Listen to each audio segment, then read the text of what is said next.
दुचाकीवरून सोडून देण्याचा बहाणा करून एका 78 वर्षीय वृद्ध महिलेवर पाशवी अत्याचार केल्याची संतापजनक घटना 28 मे रोजी दुपारी 2 वाजेच्या सुमारास जिल्ह्यातील बोरगाव मंजू परिसरातील शेतशिवारात घडली.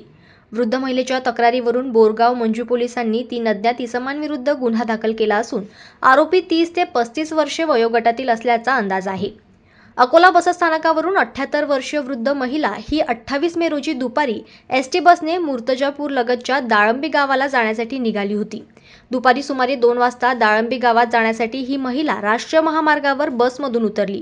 तेथून गावाच्या रस्त्याने पायी जात असताना त्यावेळी अज्ञात 3 इसम 2 दुचाकीने आले आणि गावात सोडून देतो असे सांगत तिला वाहनावर बसवले. निर्मनुष्य असलेल्या रस्त्यालगतच्या एका लिंबाच्या शेतशिवारात नेऊन या तिघांपैकी एका युवकाने तिच्यावर अत्याचार केला.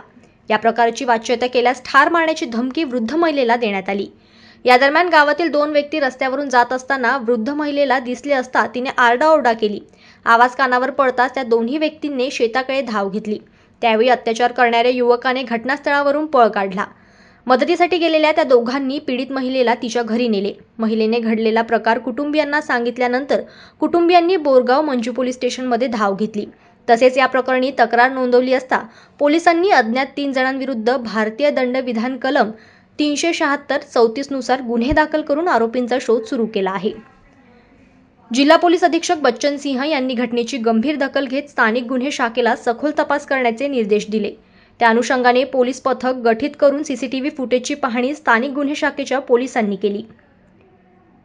अकोलामधून संजय उमक यांची रिपोर्ट.